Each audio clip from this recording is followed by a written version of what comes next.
So good afternoon, everyone from the Netherlands. We are next on this world tour, and I want to thank Huvani and the South African team for their beautifully inspirational session that we've just gotten the chance to listen to.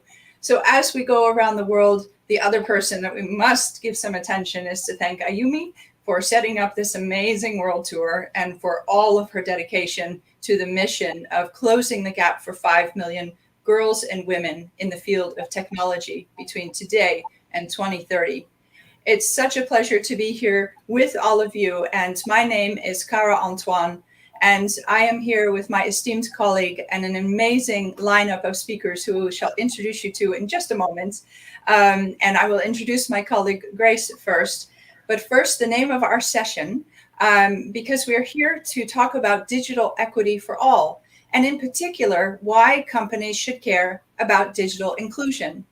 We would love to include you in our conversation, so please let us know where you are dialing in from today, and we will be happy to communicate with you over the text chat in this session. So with me today on the screen are two individuals.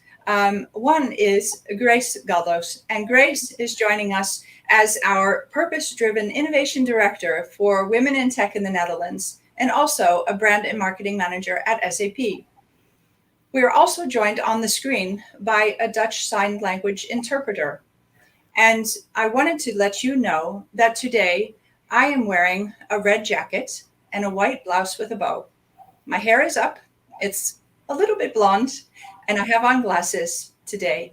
I'm in my home office that has a world map behind me and some flowers. I wanted to provide that description for you so that you would get a little bit about who I am also on the screen. And as we're starting to get this conversation going, I think, Grace, we're about to introduce some pretty amazing speakers into this forum. Before we do, I actually wanted to pose the question first to you and to hear a first thought from your side in terms of what digital inclusion means to you and how you have experienced it today. Could you respond to that for a few minutes, Grace, in your own reflections? Sure, Cara. Thank you for introducing me. And also, I would like to give a warm welcome to our audience on behalf of Women in Tech the Netherlands, also on behalf of SAP the Netherlands, and on behalf of a more inclusive world, because I really believe that everyone should benefit from a more inclusive of a digital world. So, regarding your question, why is this so important to me? It is because to me, digital inclusion means opportunity. And I will tell you a very short personal story about it. I was born in Peru. I'm living here in the Netherlands for the last 16 or 17 years already. But when I was a child, my mother was a single mother, very young. So she has to raise two girls, my sister and myself. And she could provide us with education and clothing and vacation because she could access to a job in tech. So that's why she was able to give us everything we needed to grow up and to provide us an education. And that's why I'm here now, from Peru to the Netherlands, and I went through an amazing career in different countries, in Peru, Spain, Mexico, and now the Netherlands. So that is my personal story. Without this opportunity my mother had back in the 80s, probably I wouldn't be here. So, and I want everybody, male, female, young, older, everybody, nobody should feel excluded from this opportunity. Everybody should have the opportunity to live in this in a more digital inclusive world. So, and now back to you, Cara. I also would like to know why is the theme of digital inclusion so important to you?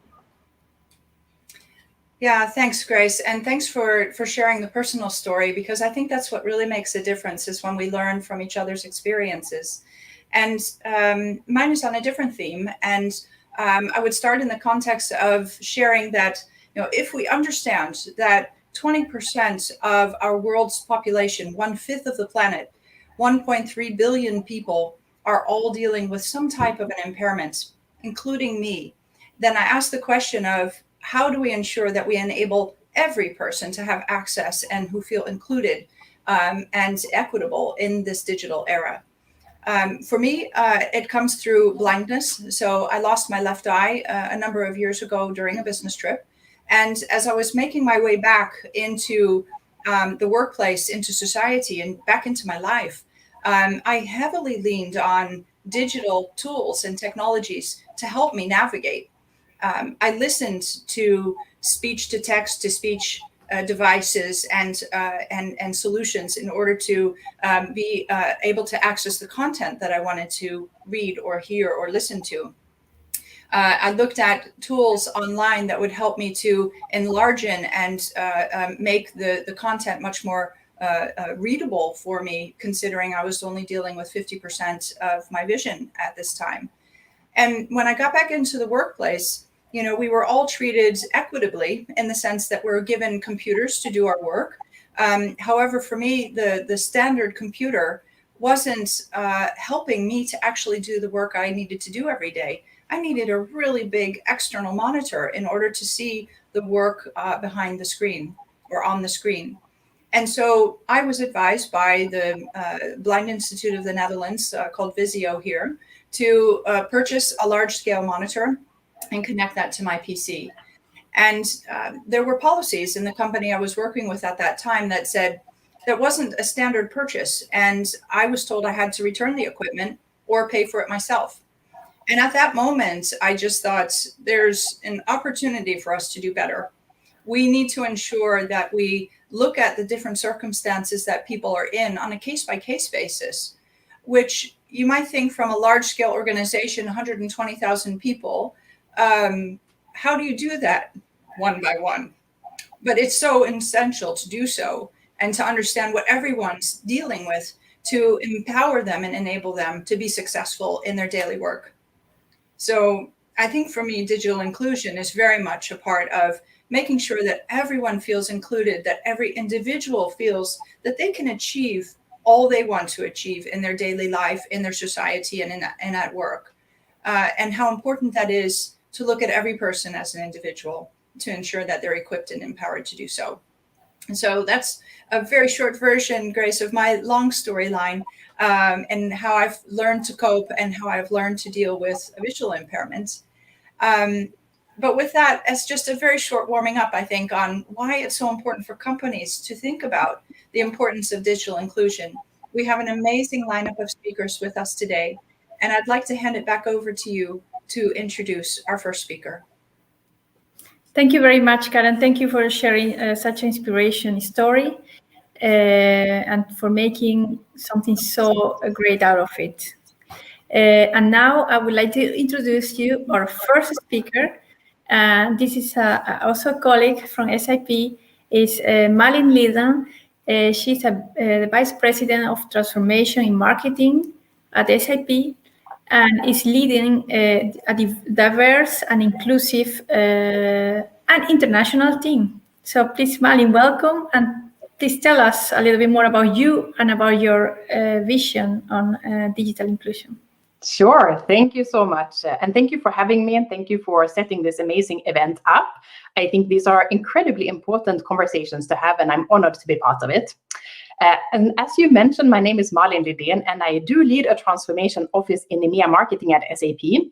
However, my interest in inclusion and diversity has less to do with a certain role or a specific job. It's really more, I would say, a general belief that everyone has the right to be respected for exactly who they are.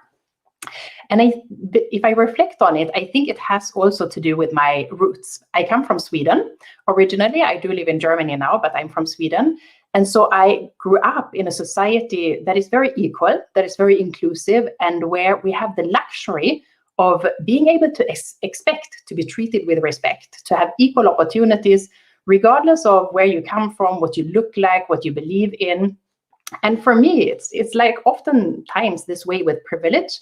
I only realized much later in life what an incredible privilege that is. And so for me, it was very natural from the start of my journey. I believe very strongly and naturally that differences enrich every aspect of life. And I do get very upset when I see discrimination of any sort. It goes against everything that I believe in, to the point that it almost physically hurts when you see it. However, I would also say my background is an economist. That's what I studied.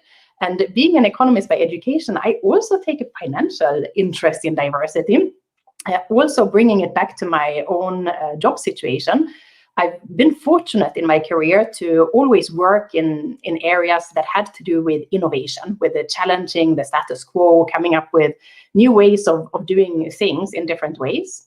And so, of course, this will be no surprise for anyone at this event. I recognize very early, it's very evident that if you want to innovate, if you want to challenge, if you want to do things in new ways, you need people with different perspectives.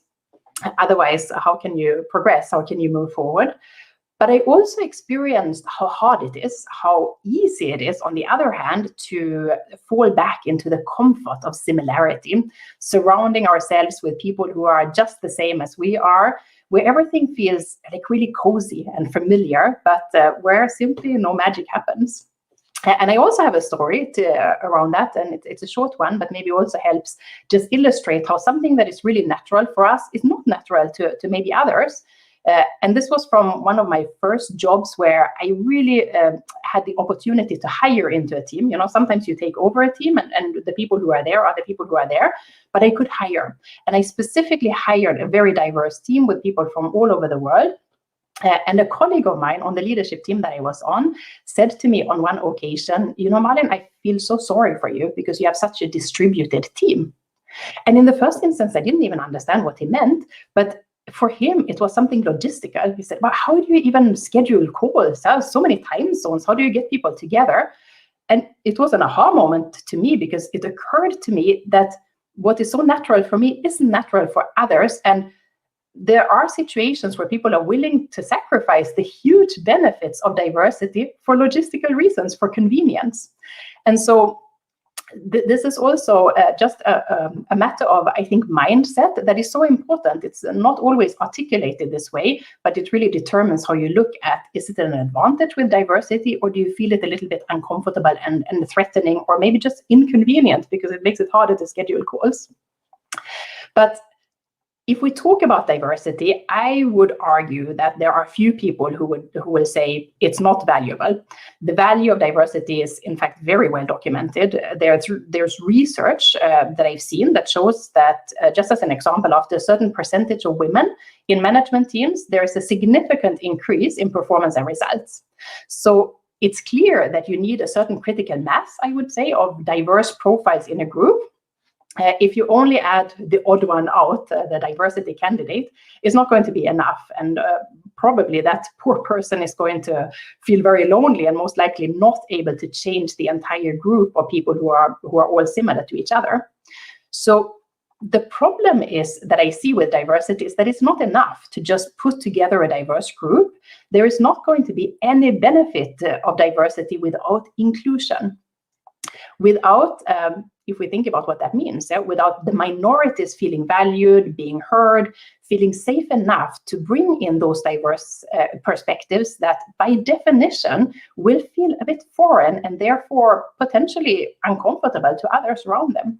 So if I think about inclusion, to me, it has a lot to do with leadership that is actually independent of anything digital. It's just general leadership principles where you have to get people excited about diversity so that they don't see it as a threat, but as something that is interesting, helpful, as an opportunity. So if you're in a leadership position and you have the luxury to create a diverse team, then what you have to do is quite basic. You have to work hard to pave the way for people to connect, to strengthen the minorities, build bridges between people, support relationship building, create safe spaces.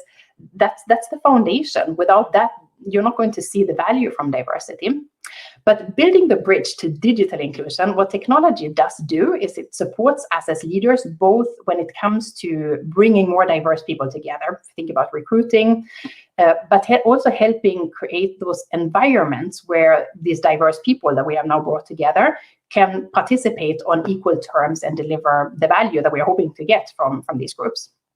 And when it comes to the first part of this equation, if we talk about recruiting, I remember years ago, we addressed unconscious bias at SAP with our HR software using machine learning algorithms to flag a certain type of language that reflects gender bias, for instance. But tech also helps us, maybe it's not as obvious and evident, it can also help us in giving more people better access to the conversations where they can influence decisions and create visibility for themselves. And it's quite easy if we just look at where we are now in the pandemic that we are in. We do everything virtual now. So that means that people who have something to say, who can add value to a conversation, they can join irrespective of their ability to physically move. And that to me is already a big win. But then in the digital world, we also participate in those conversations on more equal terms.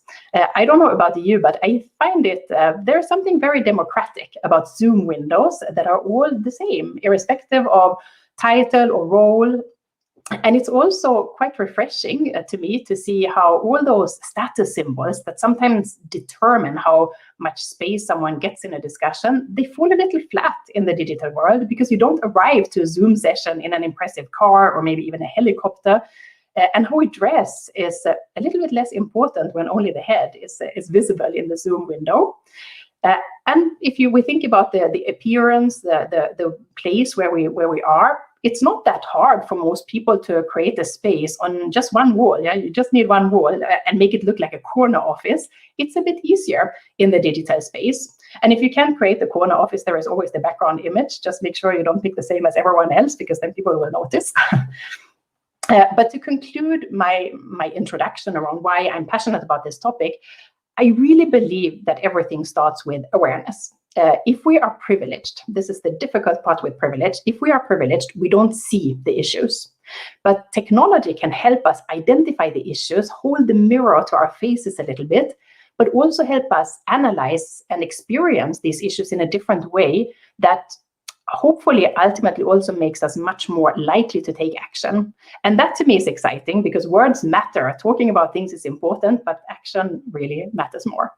So thank you for having me on this panel. I'm very much looking forward to the discussion. Thanks a lot, Malin. Thanks a lot for creating some awareness about how important is a diverse team, and also how easy it is to stay in the comfort zone and only look for people that look like us or that think like us. So thanks a lot for creating this awareness. And now, if you allow me, it is time to introduce our next speaker. And I would like to introduce Eva Westerhoff. Eva is a social entrepreneur at AEGO in the Netherlands. And to be honest, is the most passionate disability and inclusion and accessibility advocate I have ever met. So please welcome Eva. And Eva, the floor is yours.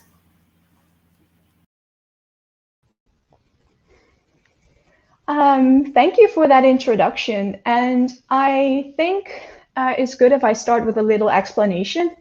I'm a brown woman. I have long brown-black hair, and I'm wearing brown glasses. I'm wearing a red shirt, and behind me I have a white wall. So you might be wondering, why am I explaining this? And this is for people with a visual impairment, so they can also feel included. And you can also see what I'm speaking about. And there's also an interpreter on screen. So digital inclusion means presenting information in different manners. So whether that's text, image, speech, all of those things. And that way people can choose which one of those they want to use to access the information. Long ago, when I grew up, I was hard of hearing. And the older I got, the less I started to hear. So when I was about 16, I became deaf. And when I was growing up, I experienced, or I felt excluded from the rest of the groups. I was missing a lot. I was missing a lot of communication. A lot of things just went over my head, and I stumbled into a lot of things. And like back in the day, I couldn't call, like I couldn't use the telephone. And I was thinking I was really deaf, and how can I still be in contact with people? So what did I do? I went on my bike everywhere, and I would just ask people like if they could make an appointment for me. So I would go to family or friends and just ring the doorbell because I couldn't call. And later I realized that I really felt twisted about that. Like I was very curious, and I wanted to learn, and I wanted to see new things, and I wanted to meet people and ask them like, who are you, and make new connections. But that's something I couldn't really do. And later when I grew up, I had like, it was great because that was the moment that we got a computer at home. We had like this really big computer, but it had internet on it. And that was wild because a whole new world opened up for me.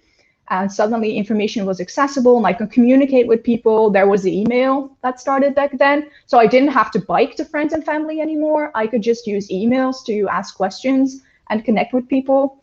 And when I look back, I think I should have chosen a different email address like everyone, but I don't think that everyone realized the impact that email would have at a later stage. So I would have changed it if I could. So we started with email, and then we got smartphones, obviously, a phone that you could just put in your pocket and you could just go, and that was amazing. So I knew what time the train would go, or I could ask people, or I didn't have to ask people. I could just look on my phone for information. I got the news on my phone. If I needed to make an appointment, for example, for the doctors, I could just use my phone. And before that, I had to like ask my parents, like, can you help me? Or ask other people, like, can you help me make an appointment for something? But yeah, like when you're a teenager, you don't really want to ask for that help. You don't want to ask your parents to help you with that. Like you want to be independent. And with the smartphone, I could be more independent. I can do things myself. I can make connections by myself. And social media is also like a way to make that contact. For example, like Twitter or Facebook, like you can join, and you join at the same level as everyone else. And it's also, you can build a network, you can meet people, and that had as a consequence that people, like whether that's blind or people that don't see as well, that they can be present as well. Because if you look at me, you don't notice that I'm deaf.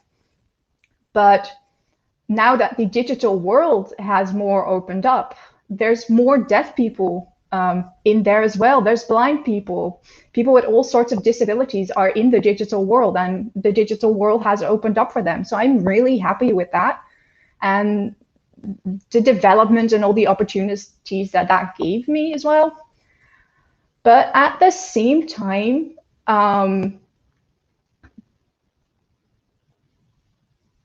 that the digital world like really started developing, and like everything is more digital right now, and everything can be done digitally.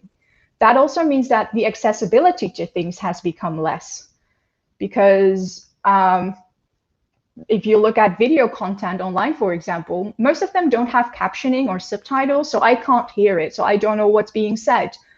Right now, when you used to have like email, but now suddenly we've changed back to calling people again because it's confident information, for example. So that's quite hard. So there's more opportunities, but like it feels like you're reaching for the stars with some things, and we can go to the moon and we can do all these things, but still most things aren't accessible to most people. And I'm not just like thinking about myself, but it's thinking about like how we can make the digital world more inclusive for people, for everyone. And you might be thinking, but I don't know anyone with a handicap or an impairment. Like, I don't know anyone. But you have to think that there's millions of people who have an impairment or disability, whether that's being blind or deaf or like another psychological impairment. But like 70% of the people who have an impairment, it's an impairment that's not visible. So everyone knows probably someone, whether that's a colleague or a friend or anyone else who has a disability. So I think it's important that we make sure that the digital world becomes more inclusive and more accessible to everyone. And inclusivity doesn't only mean women or only people of color or only LGBTQ plus people. It's about everyone. And you might never experience like what it's like to be a brown female, but I'm sure that everyone in the future, it doesn't have to be now, but it could be in the future, they will experience some sort of disability or impairment. Everyone can become ill, everyone can have an accident, everyone ages probably, and I hope for everyone it's the last one, that it's only impairments that come with aging. But if you start now with developing and taking that responsibility to make things accessible and inclusive for people with a handicap, then that's better, because digital technology is making life better and easier for everyone.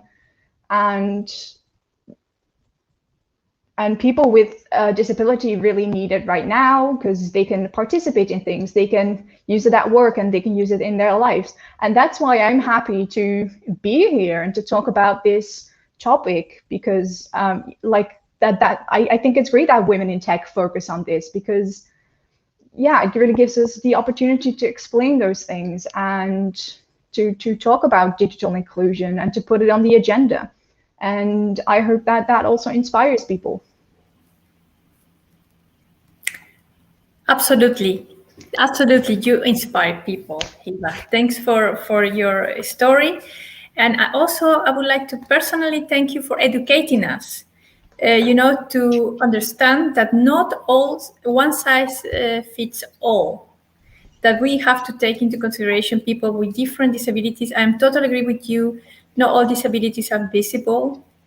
And we really need to be more, empathic. Exactly. We need to think about not only what we see, but also what we don't see.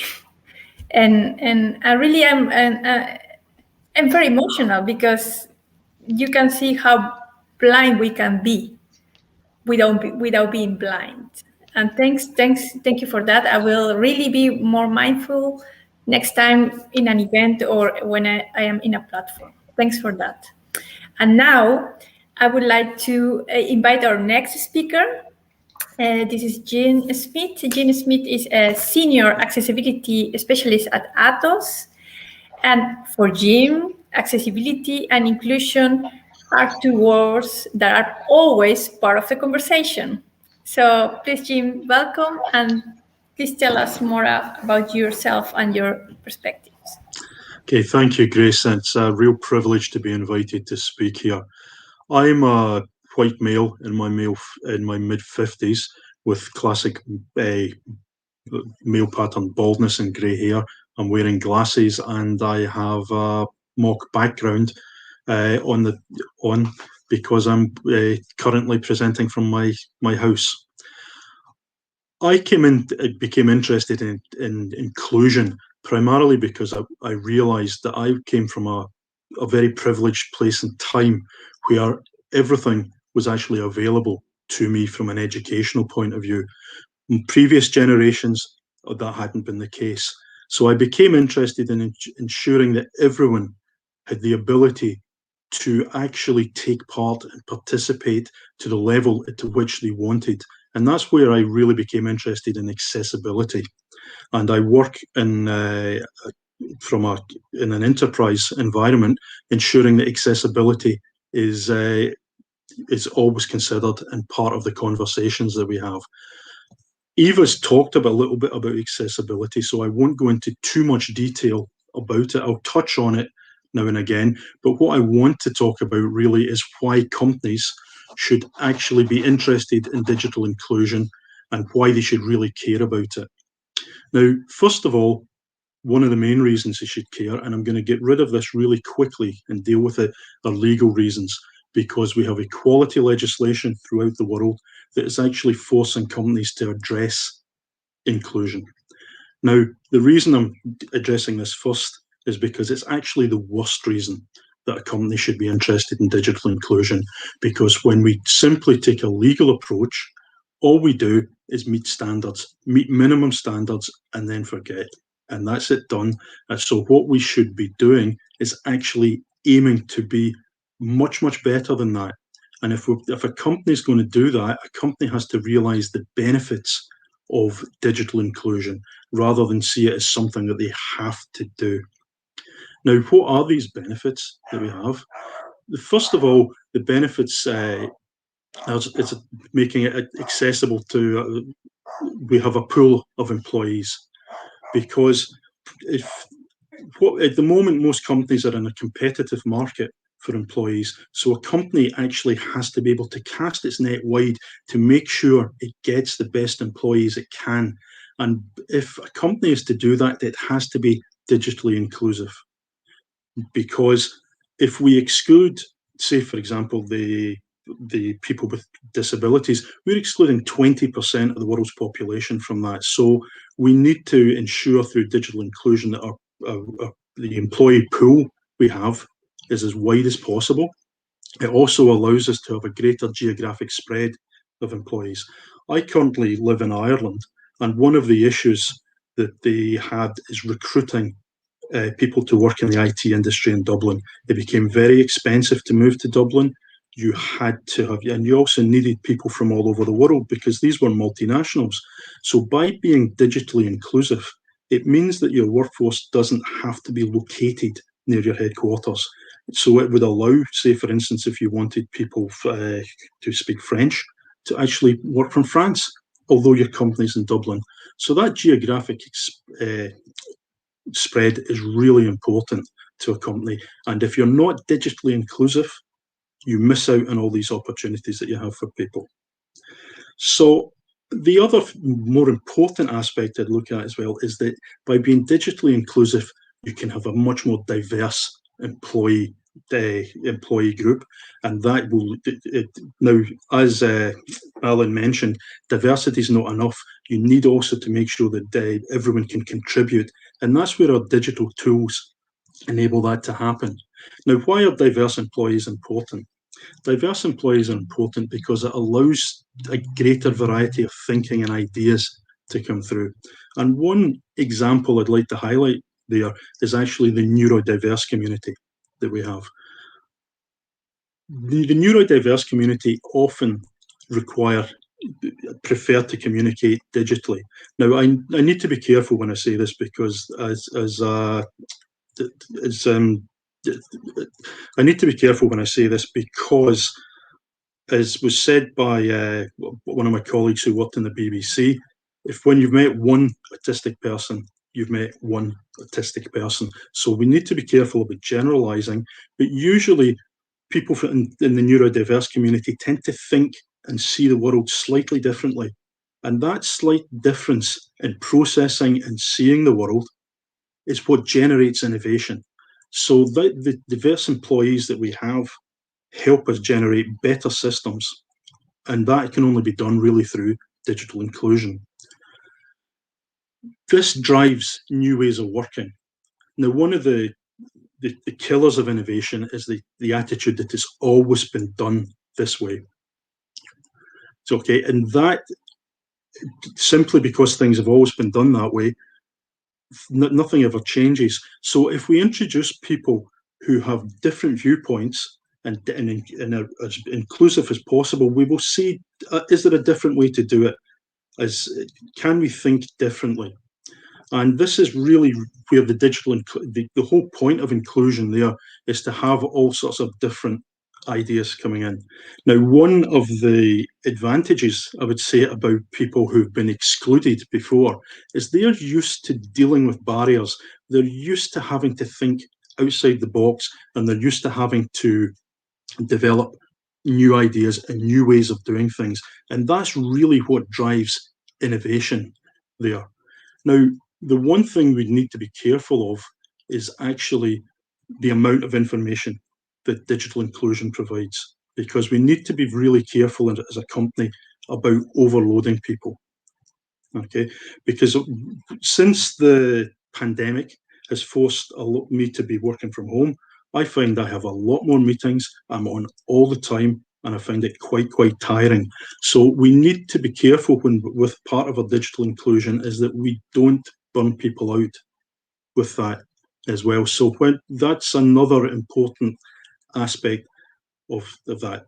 So what else can we do here? What else is important? We need to design better products and services. And the way to do that is through being digitally innovative. Now, for example, if we design for accessibility, which is something that I'm passionate about, often we'll find when we design for accessibility, we have to simplify the workflow. Okay, and by simplifying the workflow, you usually get a better product because it's easier to understand, it's faster to use, people are less likely to make mistakes. So that simplification due to accessibility is really important in developing better products and services. It also forces us to use user-centric design. Okay, so when people feel included in the design process, we design for everyone. Okay, not that it doesn't mean one size fits all. It means when we do design, we include everyone's opinions, and everyone's input is really important there. One example I can think of is that when we look at chatbot avatars, and this was raised during a Global Accessibility Awareness Day session, are typically portrayed as cartoonish, like 20-something female figures that you have there. And that perhaps represents what's actually in the designer's mind. And I wonder, had they actually been designed, if women had been involved in the design there, would we actually see more variety in avatars? And would we see a better quality of avatar? Because it turns out when you look at what people trust, they tend to trust older people sort of and characters as avatars rather than small cartoon ones. And the cartoon avatars were for the people who actually need the chatbots least of all. So I've given a little bit of a rundown of why I think companies should be inclusive. It's been a bit of a quick run through. So hopefully we now understand that from an individual point of view, it's really important, but it's also really important for a company to embrace digital inclusion. Thank you. Yeah, Jim, thank you very much for these remarks. And I really love the statement and this thinking, the mindset that you're sharing with us around designing for the end user in mind. Good friends of mine sit, of course, in the space of accessibility and design of products and solutions, and have an ethos of saying we won't let any product come across our desk unless it's already been designed from the start for accessibility. Because if you're deploying that product and you think about the accessibility afterwards, you're too late, and you need to start all over again. And of course, we want to ensure that we're including that additional 20% of our population that want to buy our products and services in the design and deployment of our products. So thank you very much for those comments. The other one that really stands out for me, Jim, is this notion that when you have met one person with autism, then you have met one person with autism, because every individual is different. And to be able to recognize those differences, I think is a really beautiful theme that we're hearing coming through on this conference so far today. Yeah, that comment was by Jamie Knight from the BBC. I don't want people thinking, that it's I stole it from him. Yes, and I think we've all stolen it from him, and we're all using it with pleasure because it's such a powerful statement. And I can certainly say I have requoted him as well throughout my career, and it really has a resounding effect when we think about it in that way. So thanks to Jimmy, and thanks to you, Jim, for continuing to remind us of that message. So what we're going to do at this stage is we're going to be rejoined by the other members of the panel. And we're going to continue on to have a discussion with everyone together. So let us reintroduce and re-invite the rest of the members into this conversation. And we'll do it that way. And I think what we'd like to do is actually kick off a question that we're going to ask to Eva first. And so, Eva, why is digital inclusion relevant for the development of people, companies, and countries?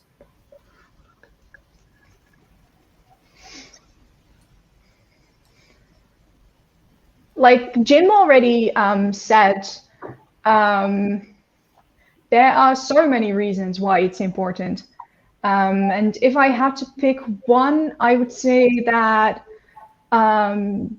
digital inclusion is that you can really hire the people with talents as well.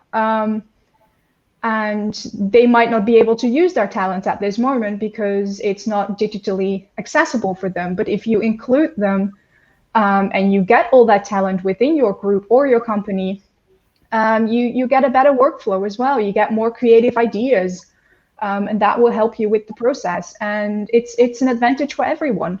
So I think if I had to pick one reason, I'd pick that one. Thank you, Eva. Let's hear from some of the other panelists on the similar line of thought. So in terms of why digital inclusion is relevant for the development of people, companies, and countries, perhaps Malin, you could help us with your thoughts on that. Yeah, sure. And I would also like to hone in on one aspect, because there are so many. And I would focus on innovation. And I think that the good thing about diversity and inclusion is that explaining the relevance is actually not very hard. We all know that we depend on innovation as organizations, companies, people. We need to compete. And it is scientifically proven that diverse groups, they outperform non-diverse groups or homogeneous ones when it comes to creativity and innovation. But what I think makes it even more interesting is the urgency. What has changed is the urgency. If we look at how fast we have to innovate today, look at the travel industry, photography, even some cases, remember BlackBerry versus Apple, the pace that we have to take with innovation has increased. We can see that innovative players not just have an advantage, but they disrupt entire industries and they crush the laggard. So if we can't keep up, then we are not going to survive. And so for me, this is the encouraging part of the entire conversation, is that no one can afford today to leave innovation potential on the table. And if you don't want to leave innovation potential on the table, you need diverse groups. So for me, that's the reason that you can't ignore it. You can't do it just, I really love what Jim said. The worst reason to do diversity is just because you have to. It's a legal requirement. The innovation topic to me is the big carrot for anyone to say, I don't want to leave it off the table. And Malin, just to follow up on this line of thought with you, why are we lacking a sense of urgency, considering all the discussion and information and data that we have around this theme? Where is the lack of urgency coming from?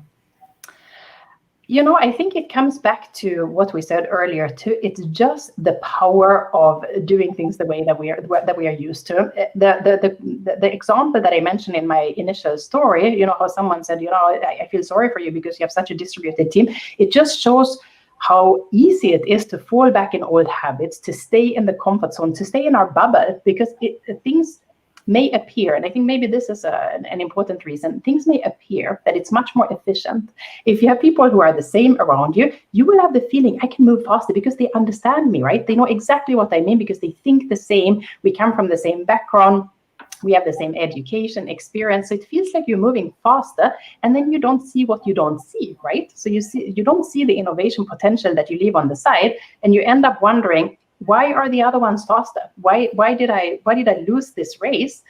And it was because you choose comfort over the potential upside that you left on the table. So I think it's the power of habits, the power of being comfortable. Yeah. Thanks. Thanks very much, Malin. And Jim, what are your thoughts in terms of why digital inclusion is important for the development of companies, of individuals, or of countries? What are your thoughts? My thoughts would really be in a broader scale. I tend to think that it's really important that we include everyone on, and I mean everyone on the planet. I'm from the West, from a very privileged point of view. I've always had access to materials, information. If we do not include everyone, what we will do is we'll polarize society even more, and that's a really, really dangerous thing to allow to happen.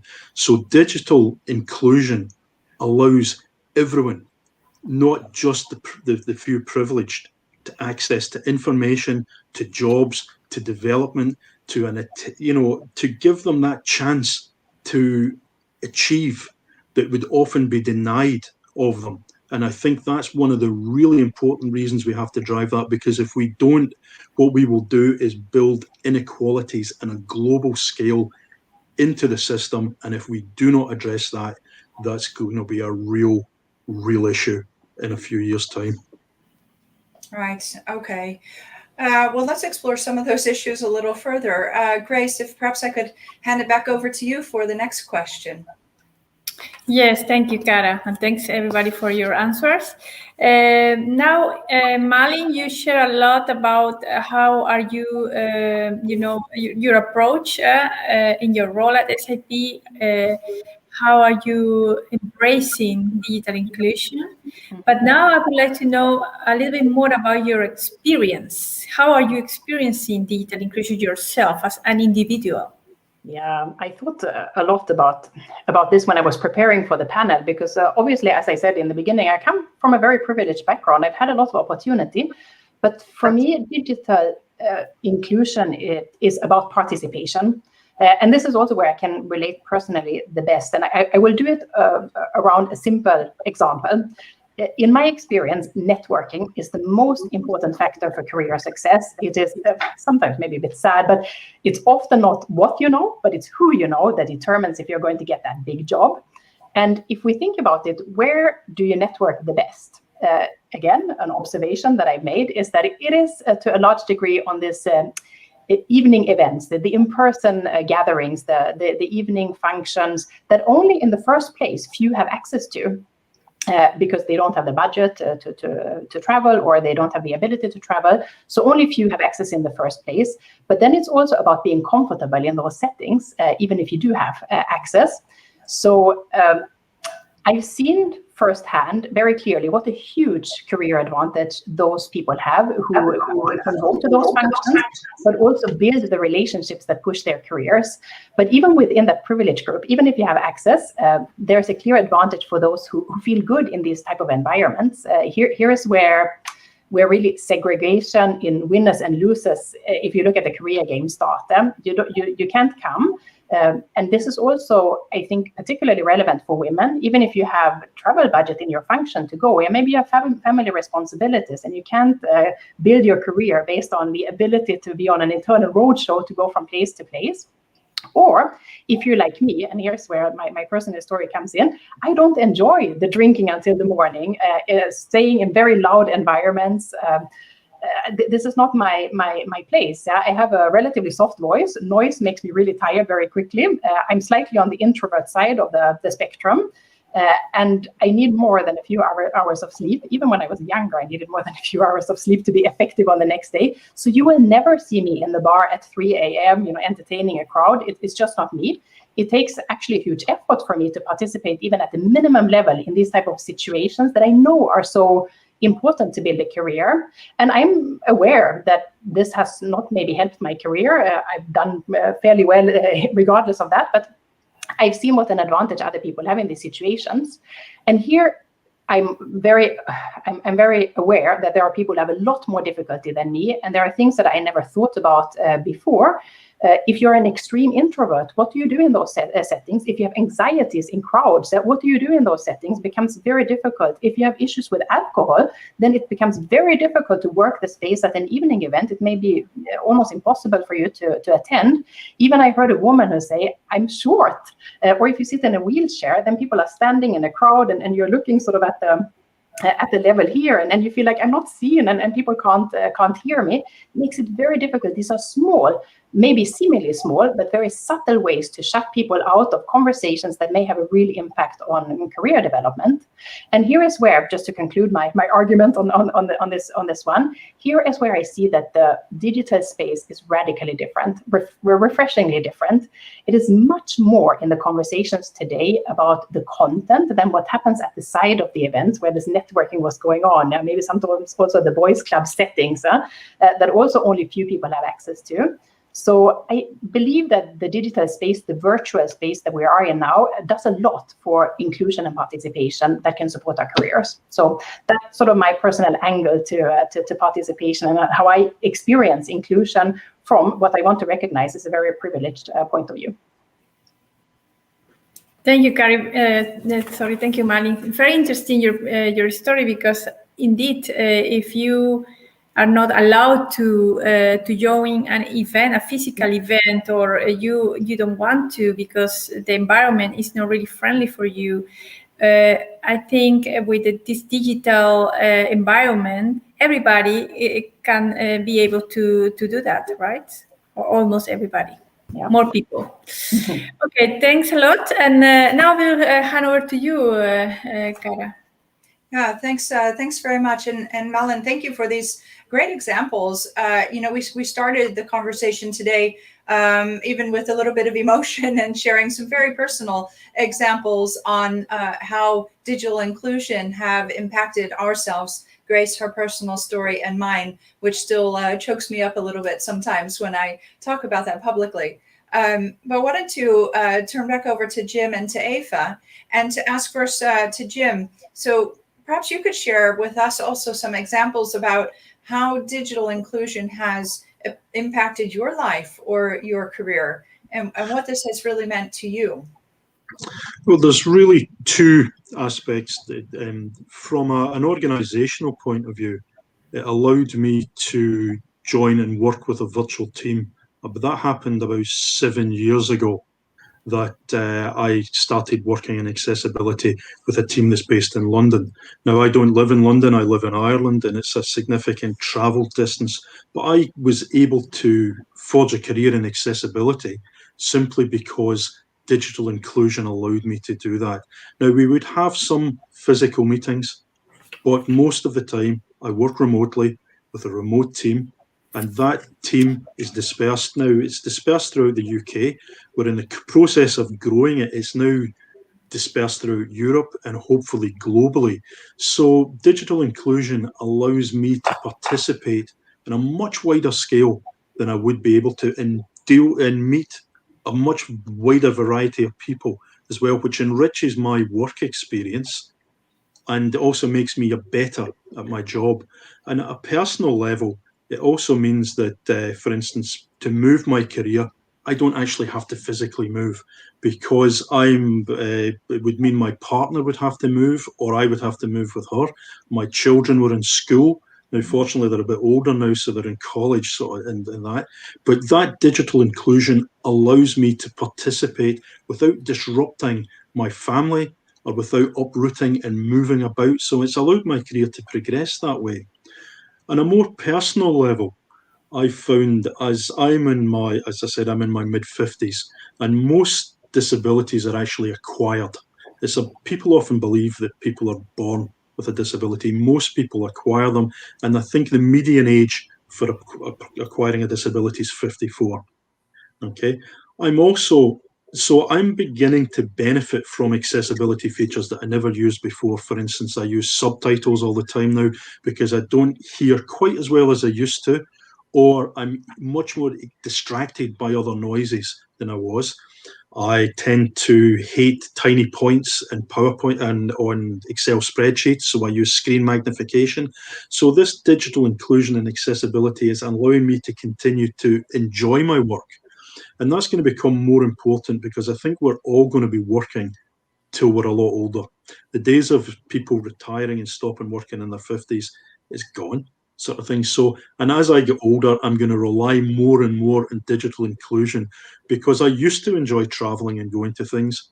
I don't enjoy it quite so much now, and it's pleasant to actually participate in something. And for example, if it wasn't for digital inclusion, I wouldn't be able to speak to you here.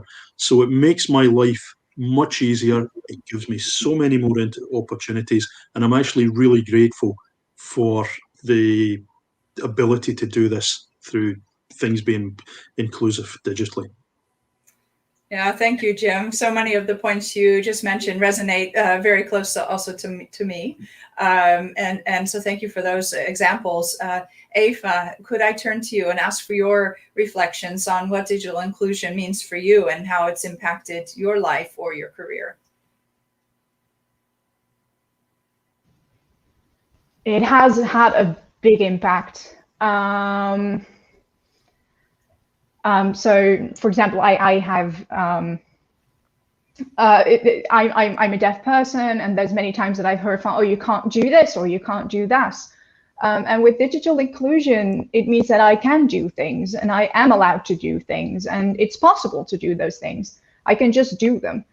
And I already said before that digital inclusion gave me the opportunity to connect with new people and to meet new people. And it like networking and those things, what Grace also said, and Malin, sorry. And I can work on my future. And before, I was a bit like introverted, and I was quickly like judging things like, oh, I can't do that. I can't do this. And now it's easier, like, oh, I can just like send an email, or I can just like say, hi, this is me. This is how I am. And at work, I've gotten like more opportunities as well, and has an impact on that as well. So I think, yeah, digital inclusion has mostly been about connections and to being more self-reliant and more confident and being able to ask people, not having to ask people for things and doing them myself.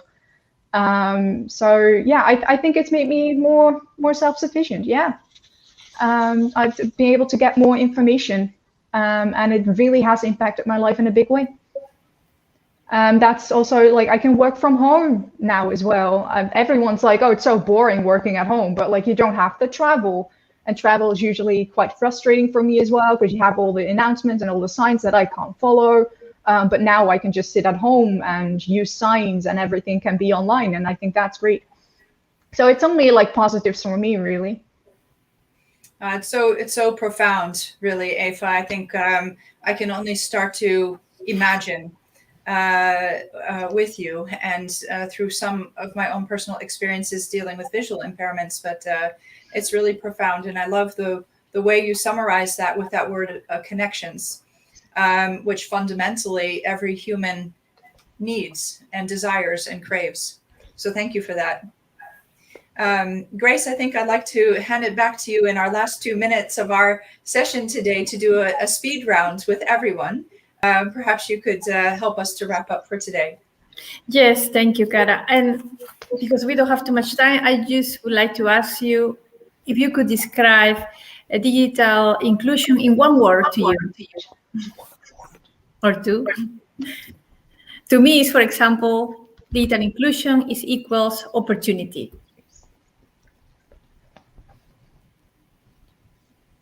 Participation is what I would say. Thank you. Empowerment, I would say. And I would say, if it's not accessible, it's bad design. Yeah. I would say it's not speaking about people, but working with them. So using them and then working together and then making digital inclusion, and that will be better. Sorry, I couldn't find one word, but that's like it's one sentence. It's one sentence.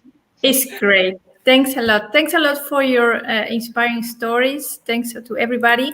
And now I would love to hand over to our colleagues from Women in Tech Israel. So you will be listening the coming hour. You will be listening to Jennifer and Anne on the topic "The Power to Choose." Thanks, everyone. Thanks, everyone. Thank you. Thank you.